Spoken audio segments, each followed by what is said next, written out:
There is not a person in this room that is not constantly up under attack. No matter how blessed you've been, no matter how successful, no matter how accomplished, no matter how healthy, no matter how fruitful you are, somewhere in your life, you are either being attacked or about to be attacked in some area of your life. What is it that will make it worth it for you to face the rejections?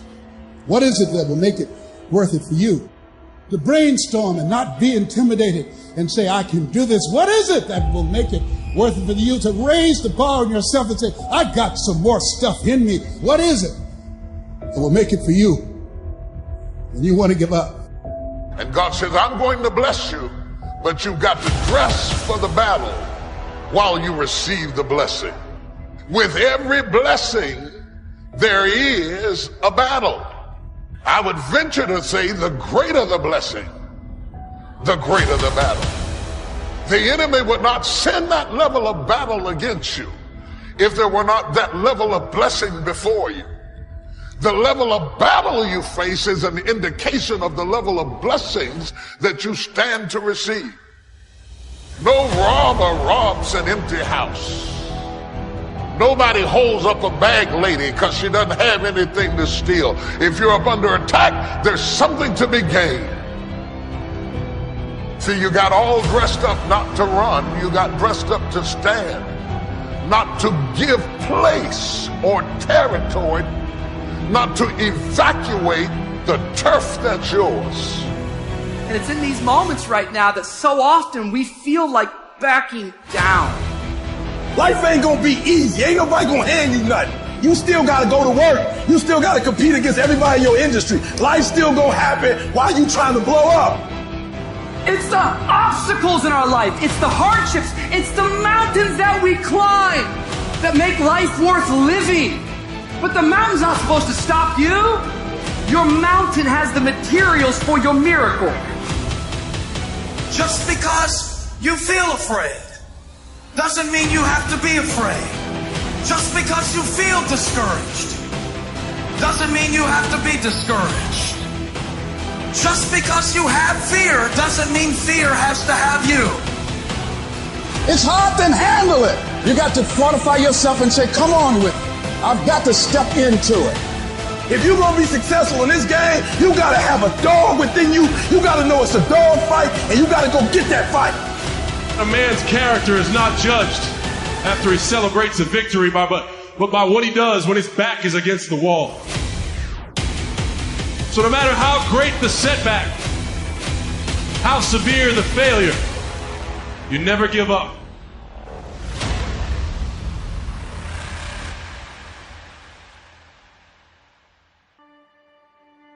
Grab and seize this opportunity like you've never seized anything in your life before to make something remarkable of it. Take advantage.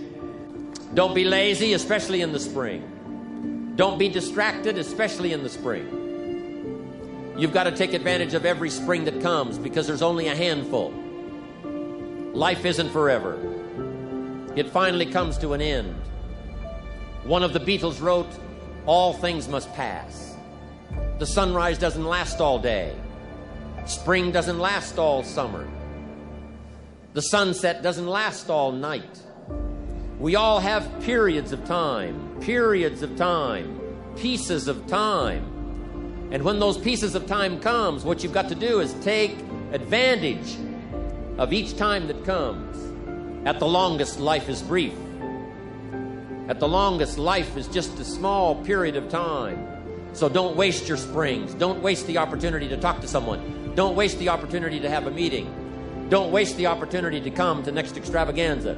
Don't waste the chance. Each spring that comes, take advantage of them because there's just a few. Don't let them all pass. Take advantage. Now here's number 3. In the course of the seasons, 1 is the winter, 2 is the spring, 3 is the summer. The summer is called challenging time. In the summer, we've got 2 things going for us. 1 is opportunity, but the other is to watch out for your enemies. Nourish your values in the spring. in the summer. Like a mother, nourish the values. Distributors you've got, make sure that they get plenty of nourishment from you, plenty of training from you, plenty of understanding from you. Don't be short, don't be careless. Give them your best, like a mother would give the best to her child. Be like a mother in the summer and give the best you've got to everybody you can reach and everybody you can touch. It's called opportunity in the making. Be careful of those around you. Well, here's what you've got to understand. It's not the 13th floor that sends you your check. It's not the computer that sends you your check. Some live human being had to make it possible for that money to finally get to you. So remember, it's human beings that make our lives valuable. It's not systems, it's not numbers in the marketing, it's not computers, it's not the printout, it's not points, and it's not royalties. What makes us all rich beyond our wildest imagination is people. So be mindful of investing in the summer in every person you can possibly invest in. They will make you wealthy. Of course you struggle to remember it in your day-to-day life because life is difficult and it's harder to do things than not to do them, and it's harder to do them well than to do them badly. You know, and it's easy to sit around and be hopeless. I don't mean it's emotionally easy, because it's not, but it's procedurally easy to be useless and to fall back into your old habits and to not discipline yourself. And it's a matter of continual practice, slow continual practice. And I think a good example of that is something like weightlifting. You know, if you start a weightlifting program, which I would recommend, by the way, because it's tremendously advantageous physically and cognitively, you're not going to really see results for a number of weeks, and then the results are rather slow, but you can get pretty decent results over a 6-month period and absolutely stellar results over a couple of years. And so you have to make sure your time frame is right and not to be too hard on yourself. And I did mention the Future Authoring Program earlier, and one of the things I would recommend too is if you're having a hard time implementing your decisions, say your ethical decisions, that you spend a bit more time thinking them through and writing them down. And the Future Authoring Program is really helpful for that. That's why we designed it. And so get your goals straight and continue to practice every day. And if you're not succeeding, then make your goals slightly smaller. You want to make your goals large enough so that they challenge you, but small enough so that you have a reasonable probability of succeeding at them on a day-to-day basis. And then you have to also understand that if you fail on a given day, like let's say you're trying to quit smoking and you quit for 2 weeks, and then you have a cigarette and you think, oh my God, now I've screwed it up, I'm not quitting anymore. You smoke a whole pack of cigarettes. It's like, well, there's a couple of mistakes there. And one is, well, just because you had a cigarette doesn't mean you failed. It just means that you had a cigarette. You can start stopping again the next day. And the fact that you had 1 cigarette in the last 2 weeks is a hell of a lot better than the 2 weeks that you had before that. And so you've got to be realistically humble. You've got to be ambitious enough in your goals so that you're pursuing something that you regard as truly meaningful and worthwhile. You know, and maybe you can judge that to some degree if you think about someone you love attempting the same thing and think about how you would feel if they managed it. And if you would feel good, then that's probably a good what would you say? That would be a good evaluation strategy to use on yourself. So you want your goals to be of sufficient nobility so that you can live with yourself properly if you're pursuing them, but you want them to be small enough so that you have a reasonable probability of implementing them. If you're having a discussion with someone and they're talking about things that don't have those characteristics, right, that they haven't made personal, then the conversation is almost never interesting. It's because the person they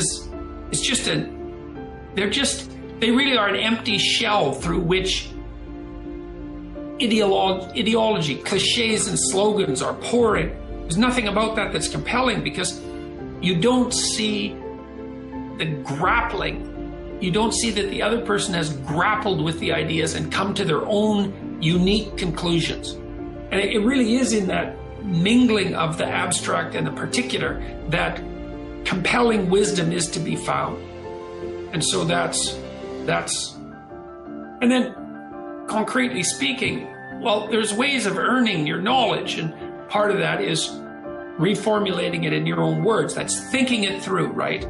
And discussing it until you have it at hand. You can talk about it and you can generalize from it because you truly understand it. But a huge part of that is also putting it into practice and deriving your own conclusions as a consequence. And some of that can be done with debate. It's like, here's an idea I came across, and here's the idea, and here's what I think it means. And this is how I think it would change things if I put it into practice. This is how I understand this idea. And what do you think of that? Like, that's a good debate or discussion, you know? Because then the other person can say, well, I don't really agree with the way you formulated that, or I don't agree with your conclusions. And hopefully it's a real discussion and not just one-upmanship, you know, because that's a pretty dull game.